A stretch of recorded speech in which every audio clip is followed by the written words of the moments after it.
আমরা এই মুহূর্তে ডক্টর মোহাম্মদ ইউনূসের যে গুলশানের বাসভবন সেই এলাকায় যেতে চাচ্ছি, কারণ কিছুক্ষণের মধ্যেই রওনা হচ্ছেন ডক্টর মোহাম্মদ ইউনূস। দেখে মনে হচ্ছে তার গাড়ি বহর ইতিমধ্যেই প্রস্তুত, এবং যেমনটি দর্শক আপনারা অবগত যে রাত ৯টায় তার শপথ গ্রহণের কথা রয়েছে। ১৭ সদস্য বিশিষ্ট অন্তর্বর্তীকালীন সরকারের প্রধান উপদেষ্টা হিসেবে শপথ গ্রহণ করবেন ডক্টর মোহাম্মদ ইউনূস।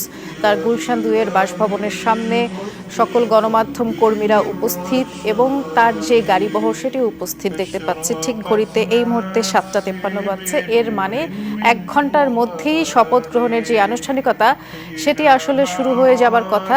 সেই হিসেবে কিছুক্ষণের মধ্যেই ডক্টর মোহাম্মদ ইউনূস বের হবেন এবং তিনি রওনা হবেন।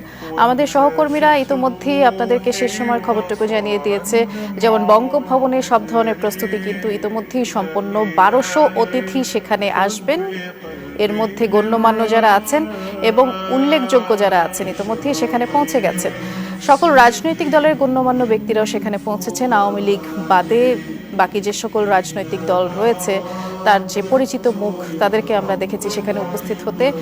রাষ্ট্রপতি মোহাম্মদ শাহাবুদ্দিন আজ শপথ বাক্য পাঠ করাবেন অন্তর্বর্তীকালীন সরকারের প্রধান উপদেষ্টা ডক্টর মোহাম্মদ ইউনূসকে এবং বাকি যে ১৬ সদস্য রয়েছে তাদেরকেও। আপনাদেরকে যদি একটু ধারণা দেই, ইতিমধ্যেই আপনারা যমুনার স্ক্রলে দেখতে পাচ্ছেন যে ১৬ সদস্য বিশিষ্ট অন্তর্বর্তীকালীন সরকারের প্রধান উপদেষ্টা ডক্টর মোহাম্মদ ইউনূস, এছাড়া ১৬ সদস্য রয়েছেন যারা উপদেষ্টাদের মধ্যে আছেন সালেউদ্দিন আহমেদ, এছাড়াও আছেন ডক্টর আসিফ নজরুল, আদিলুর রহমান খান, আছেন হাসান আরিফ, তৌহিদ হোসেন আছেন, সৈয়দা রিজওয়ানা হাসান, এছাড়াও আছেন দুইজন সমন্বয়ক, একজন মোহাম্মদ নাহিদ ইসলাম এবং আসিফ মাহমুদ সজীব ভূঁইয়া। এই দুইজন বৈষম্য বিরোধী ছাত্র আন্দোলনের যেই প্রধান ৬ সমন্বয়ক আছেন তাদের মধ্যে এই দুজন অন্যতম। এছাড়াও এই উপদেষ্টা মণ্ডলীর মধ্যে আছেন অবসরপ্রাপ্ত brigadier general M Sakhawat Hossain, এছাড়াও রয়েছেন সুপ্রদীপ চাকমা, ফরিদা আক্তার, আছেন বিধান রঞ্জন রায়, আ.ফ.ম.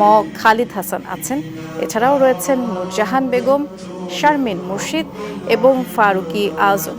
দর্শক, ইতোমধ্যেই আমরা গুলশান ২-এর বাসভবনের সামনের চিত্র আপনাদেরকে দেখাচ্ছি।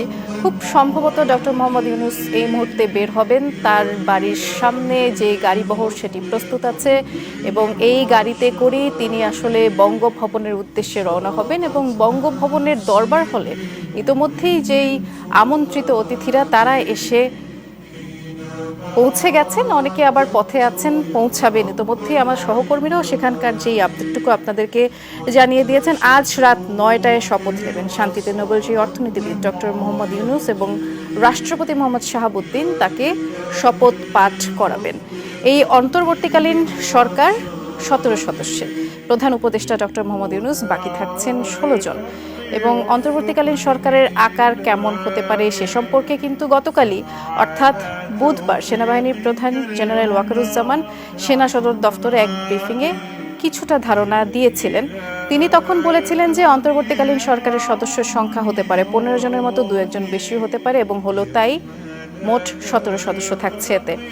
আমরা মন্ত্রিপরিষদ বিভাগ সূত্রে জানতে পেরেছি যে অন্তর্বর্তীকালীন সরকারের শপথ গ্রহণ অনুষ্ঠান আয়োজনের যে প্রস্তুতি সেটি মন্ত্রিপরিষদ বিভাগের পক্ষ থেকেই চূড়ান্ত করা হয়েছে।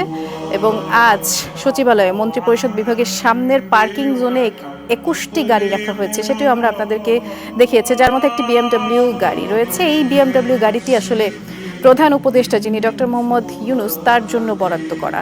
ইতোমধ্যেই আমরা দেখতে পাচ্ছি ডক্টর মোহাম্মদ ইউনূস খুব সম্ভবত তার বাসভবন থেকে বের হচ্ছেন এবং সেখানে যে গণমাধ্যম কর্মী রয়েছে, এছাড়া সেনাবাহিনীর বেশ কিছু সদস্যকেও সেখানে দেখতে পেয়েছি। অর্থাৎ কঠিন যে প্রহরা কিংবা পাহারা যাই বলি না কেন, সিকিউরিটির মধ্য থেকেই তাকে আসলে নিয়ে আসা হবে। আমরা গুলশানের বাসভবনের সামনের যেই চিত্র আপনাদেরকে দেখাচ্ছি তার গাড়িবহরও ইতোমধ্যেই প্রস্তুত, এবং ঘড়িতে যেহেতু ৭টা ৫৭ বাজে, আর ১ ঘন্টার মধ্যেই কিন্তু শপথ পাঠ করার কথা রয়েছে অন্তর্বর্তীকালীন সরকারের প্রধান উপদেষ্টা ডক্টর মোহাম্মদ ইউনূসের।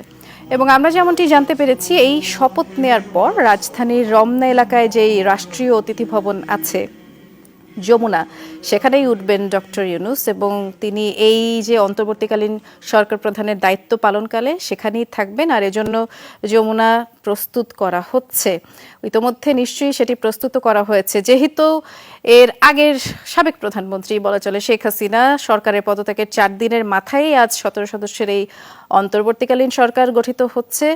এবং এই কারণে আমরা দেখেছিলাম 5 আগস্ট যেদিন শেখ হাসিনা পদত্যাগ করেন, তারপরে যে ধরনের সহিংসতামূলক কর্মকাণ্ড হয়, এছাড়া তৎকালীন প্রধানমন্ত্রীর যেই বাসভবন কিংবা তার যে কার্যালয় সেটি আসলে মোটামুটি ধ্বংসস্তূপেও পরিণত হয়, যার কারণে আমরা শুনতে পেরেছি যে রাষ্ট্রীয় অতিথি ভবন যমুনাতেই আপাতত অন্তর্বর্তীকালীন সরকারের প্রধান উপদেষ্টা তিনি তার কাজকর্ম সারবেন এবং সেখানেই থাকবেন।